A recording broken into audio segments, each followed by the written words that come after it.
Hey everyone, I'm Sam Ellis. I'm the creator of Search Party. I'm here at the NATO Public Forum with General Philippe Lavigne. You're the Supreme Allied Commander of Transformation. Thanks so much for joining us. Yeah, thank you very much to be here. It's so important to be here in Washington for this 75th anniversary, of course. Now, your job is to think about the future of NATO. I'm curious, you've been in the job post for 3 years. What's been the single biggest change in NATO that you've seen over the course of those 3 years? Oh, I think that when I arrived, NATO was already strong after 72 years of training, exercising, and the characteristic of NATO were and are going to be still unity and agility. So agility is about adaptation, and for 72 years it was the case. And then we've got an acceleration, of course, and we refocus on collective defense, which means deterrence and defense in this new reality, because the new reality is the big change. I qualify the new reality as more of everything, and especially more data, and we are in digital era, faster, and of course artificial intelligence, quantum will, and it's not only about hyper velocity, but it's also about this type of speed, and everywhere, and interconnected, because it's space, for example, there is no boundaries. Cyber, there is no boundaries, and it's and everything is interconnected. So that's the big shift I've seen, and of course, NATO is agile and flexible, and we've got plans. We've got new operational plans. You've got new command and control, but we've got also plans to tackle the challenge of the future in this digital era, very complex environment where the violence is everywhere. So it's easy for you to think about, or you think about what needs to change. I'm curious how difficult it is to actually get all the nations involved in NATO to change. It's an opportunity. You know, when I have the honor and the chance to have 3 military integration in NATO during my tour. So it was in North Macedonia and Finland, and now Sweden. So we are stronger together. And of course, it's a big opportunity. And the consensus, of course, it's quite.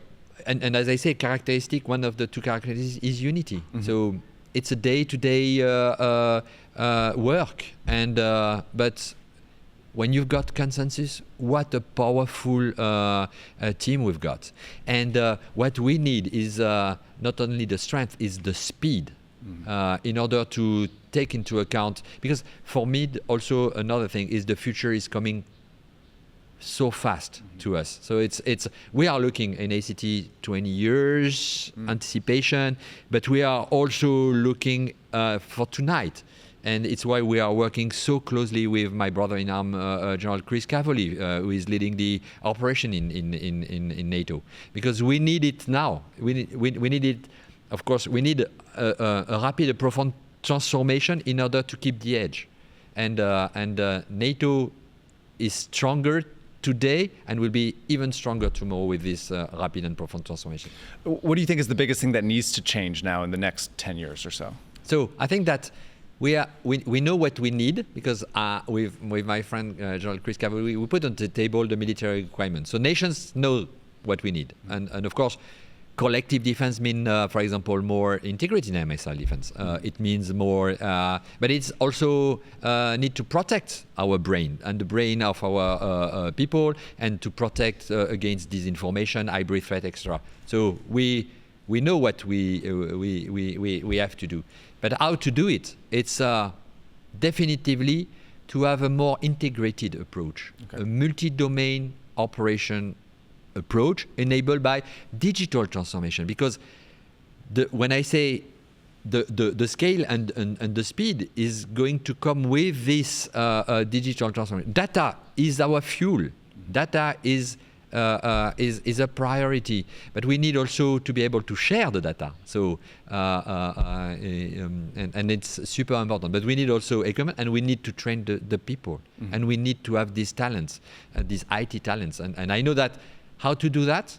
It's to collaborate more and more with the civilian society. Because when I'm talking about resilience, and the resilience has a deterrence effect, when I'm talking about cognitive warfare, when I'm talking about to protect against disinformation. It's a whole society approach. It's no more only military. We are going to win as a team. Are there specific examples you can give me, specific technologies that you think are 5G, well, I must say, move to cloud, because there is no AI without cloud. So, and AI is super important. And of course, quantum. 5G, we are experimenting a lot with 5G. Space, of course, is everywhere. I was just talking about space just before. But it's not only a technology. It's a combination. It's a team of technology, team of doers, team of thinkers, and we have developed a huge networks of everything. And of course, young people like you. I was with young people yesterday, and you are our future, and you are the one who can tell the others what do we need to do in order to protect our future. How's the war in Ukraine changed your thinking?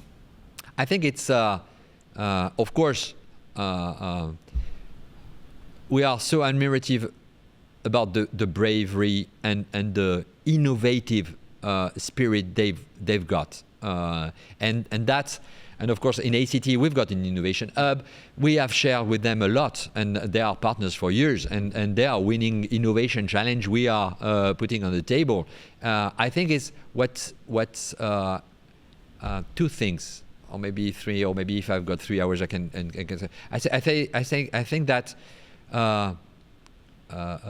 the return of violence, of destruction, of attrition, of assumption it's big. So it has changed, and for our society also, and capacity. Sorry, but it has changed also the speed of innovation, the speed to connect any sensors to any command and control or decision maker to any effectors. And I was with a major from Ukrainian 2 weeks ago, and she shows me how she's doing. So we say yes, it's where, and we have to take that into account. But they are using, when I'm talking about sensors coming from space, coming from your iPhone, coming from everything. So it's key. It's the ability to go faster with more. One final question. We have an election coming up in the U.S. I'm wondering, how is NATO thinking? How do you worry about the possibility that the U.S. reduces its involvement or pulls out of NATO entirely? What would that mean to NATO? Can you prepare for something like that? At the military level, we are training whatever the environment, and we are training together in order to be able either to protect, either to fulfill the mission the political authorities are given to us. Thanks so much for joining us. You're welcome. Thank you very much. It was a real pleasure. Thank you.